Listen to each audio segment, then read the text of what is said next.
So the wife went to take a shower the other day and realized there's no hot water, so I came down here to check out what's going on with the hot water heater, and it turns out that I had an error on this puppy right here.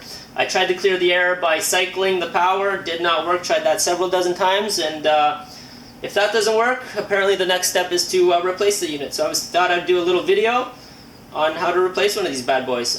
First things first, if you have a rental tank, you shouldn't be doing this on your own. Call the place where you rented it from and they should be able to do it for you. Secondly, you should have a gas fitter's license to be doing this as well. So that's another thing you should be looking out for. So anyways, it's fairly straightforward. Just to give you an idea of what's going on here. You got your main line, gas line going into the valve. You got another gas line that goes down into the burners, which heats the water. And then you have a probe in the very back of this unit, which is this right here, that sits in the water and tells you what temperature the water is. So the first thing we got to do is drain all the water out of the tank. Reason why we do that is because since this little probe sits inside the tank, if you start unscrewing this before taking out all the water, you're just going to end up with a big puddle under you, and the water will just get all over everything, which is a bit of a pain in the ass. So what you want to do is, first things first, is shut off your main water, which there should be a valve located on top of your water heater. Second thing you want to do is locate the valve at the very bottom of the tank that allows you to drain all the water. You're going to need a screwdriver to open it, but it's fairly straightforward. And the best thing to do is hook it up to a garden hose and then run it out to a drain. Otherwise, you're going to be sitting here with buckets, turning it on and off just to drain all the water, which is a big pain in the ass. So now that that's open, we're going to have to relieve the pressure. So there should be a valve located near the top of the tank, which allows you to relieve the pressure. And once you relieve the pressure, what that does is allows all the water to escape. Otherwise, it'll stay trapped in there. All right, at this point, all the water's gone. So next thing is to turn off the gas, which I've already done here. So there should be a gas shut-off located near the controller, so you should do that. Turn that off, and it's time to start taking this apart.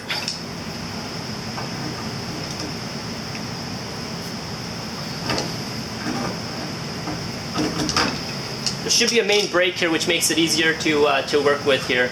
This is what I'm doing right now.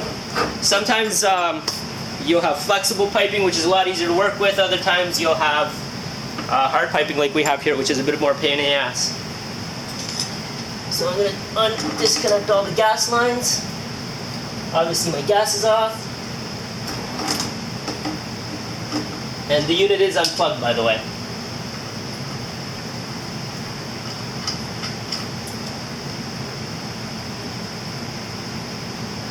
Alright, and there's electrical connectors that essentially have all your sensor wires and all your power to the unit that need to be taken off, as well as a ground connection right here, which in this case is a clip. There we go. Alright, take this over there. So this is the gas line that goes to the burner. All we need to do is get it out of the way a little bit. And there we have it. There's going to be a little bit of gas leaking out, so you should smell that, but remember to keep this thing off.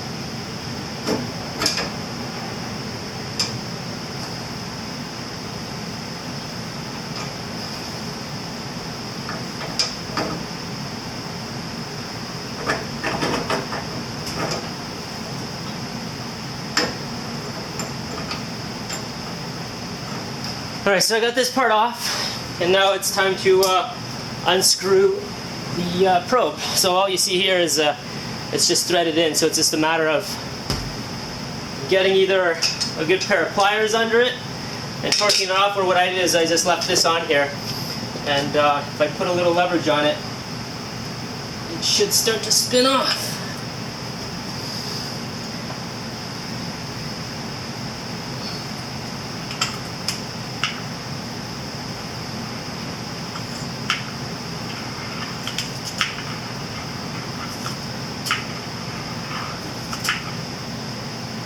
you have it. This thing's pretty grimy.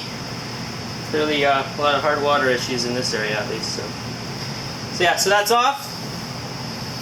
And essentially, all we gotta do is reverse all this. I'm gonna take this this pipe off here and obviously attach it to that one and then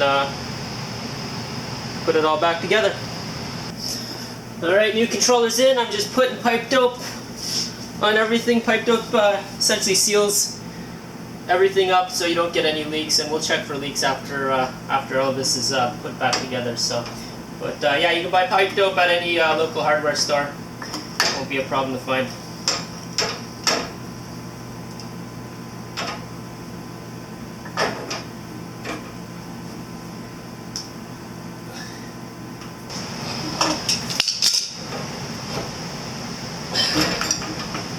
All right.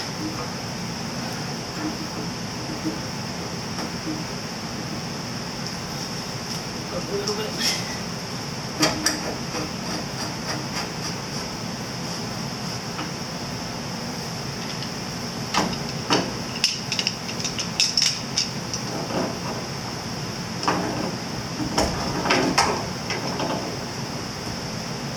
All right, so that's the main. Should be done, and now we just hook up all the connectors. We got the ground connector right here.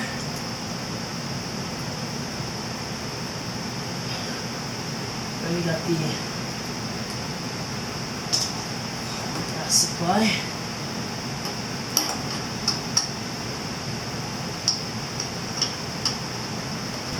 Alright, at this point all the connections are done. Controller's installed, so I'm just gonna close off this valve right here. Don't need this anymore. And I'm going to close the high pressure valve and start putting water into the tank.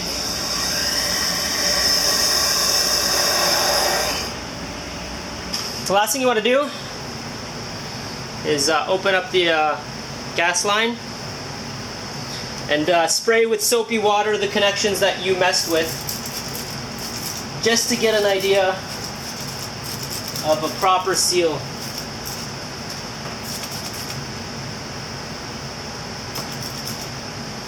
If you see bubbles, there's a problem. You don't have a tight enough seal, so I suggest you redo it. Alright, at this point, I'm going to plug the controller in and see what happens.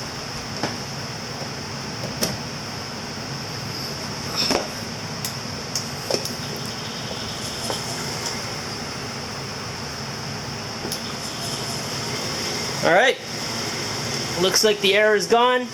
Just got to double check the manual to make sure what you're seeing is proper, and you're good to go. No bubbles at all. One last thing, you're going to have a lot of air in your lines. So when you flush the toilet and it sounds like a bomb went off, it's just air. Same thing with the faucet here. I'll turn it on to hot.